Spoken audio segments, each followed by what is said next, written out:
Okay. Time to discuss something. Time to get into the studio and talk about something. Hi, good morning, good afternoon, ladies and gentlemen. How are you today? As usual, Coach Phill here, warrior number one, coming to speak to you today about something that's very important. Ladies and gentlemen, I want to share something with you. And lately, I have been asked to do a lot of motivation end of year speeches. End of year speeches. Hey coach, come and motivate, come and talk to our crowd and what. And over the years, as I've grown in becoming an expert at what I do, but most importantly in serving people on larger stages, I've begun to refine some of this, and where I have done this and they haven't worked, and where they have worked, what made it work, what didn't make it work. You know, it has been an interesting journey. However, recently, that means about 2-3 years ago, I stopped to do motivation end of your speeches. By the way, I think that our team, myself and my team, when we get out there to do these things, we leave a big time impact. That is why we have some fantastic reviews to say, hey, you know what, these guys are doing something that is awesome. Anyway, I stopped to do most of them. I turned most of them down for one and only one reason. Somebody calls you and says, hey, coach, we want you to come and do a keynote speech at the end of the year. I say, okay, what do you want? Hey, you know what? We want you to motivate these guys, and we want you to give them an oomph at the end of the year. And I'm saying, okay, how have they been, first of all, throughout the year? Oh, it hasn't been so good. Okay, it hasn't been so good. Now, all of a sudden, you want me to come and for the end of the year, considering that everybody, not everybody, considering that the perspective of most people at the end of the year is that, hey, things are cooling down, so we gotta go. By the way, this is very important. I love Christmas. I love the holiday season. But it's also a time to reflect. It's also a time to plan. Now, some of you are going to, you've already started winding down saying, oh, we're going to go for Christmas. And, some of you haven't achieved nothing the whole year. You want to go for Christmas. Hello. Some of you haven't achieved half your goals, but now you're thinking how much you're going to spend at Christmas. You don't even have the money you're going to spend at Christmas. However, you want. Anyway, that's enough of the rant. So, one of the reasons that I want to challenge people, especially people looking for motivation speakers at the end of the year, is, hey, motivation doesn't work. It is short term. It is very short term, and this is why. Motivation, motivating especially adults, doesn't work anymore for businesses because, number one, it is short term. Number two, most of these guys who do it, it's about them, i.e. the guy who's talking, the motivator. It's about them.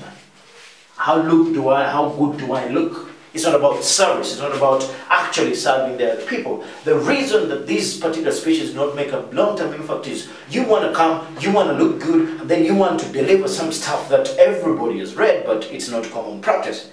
What I am challenging you and suggesting that stop giving motivational speeches, and instead look at something in the line of inspiration. What are we talking about?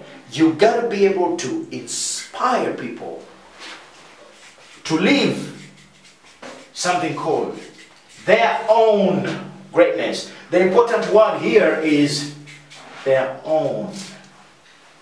Somebody said to me, motivation, especially from a leader's point of view, is about getting people to do what you want them to do because they want to do it.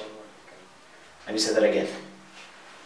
Getting people to do what you want them to do because they want to do it. Think about it. It is not getting people to do what they want or what you want. No, it's about inspiring people to take action so that they can live their own greatness. Motivation speaking does not work because it is short term, because it lacks clarity, because it's about the person who's presenting as a... No, the greatest speakers out there, the people who make a difference, the Les Browns of this world, the Tony Robbins, they go for inspirational speaking. Why? A few reasons. I'll give you one. Number one, when people are inspired, they have something called clarity in their lives. Clarity is power. When you got clarity, you have power to do what you got to do. Number two, when you have clarity, it is always going to be that it keeps you in line with your purpose. There's 7 of these that I could share with you. I'm just going to give you 3. The rest of them, you can go to the link downstairs. I mean, not downstairs. You can go to the link below this video and just go and download it and think about it, especially those upcoming speakers. And there's lots of you, and I totally honor you and I respect you. But I want you to come with me so we start to inspire something greater, so that we start to get people to take action, so that we start getting people to do things for themselves because they want to do things for themselves. And then the final one is when people are inspired because of the clarity, because they're living their purpose, they become more creative. Why is this important? When people are inspired, they won't stop. It's not, what does somebody, I think it was Zig Ziglar. Yes, Zig Ziglar was asked a question. He said, hey, motivation is like bathing. You got to do it often. Inspiration, on the other hand, number one, because it's internal, it gives you clarity. Most importantly, it keeps you going. You have to be creative all the time so that you can continue to achieve what you want to achieve. Motivation speaking is good. Inspiration speaking is great. It's about making a difference. It's about inspiring greatness from other people. Most importantly, ladies and gentlemen, it's about giving people a reality check to say, hey, it comes from within. I can do this. Because of time, I cannot tell you the rest of them. Just go below, find a link there. There will be a PDF, and you can go through the rest of them, and then ask yourself, when I get out for my team, when I go to talk to my people, am I doing all these things so that I can help people to become better? Whatever happens this week, do what you got to do. Live strong, live with passion. I love you and see you soon. Bye.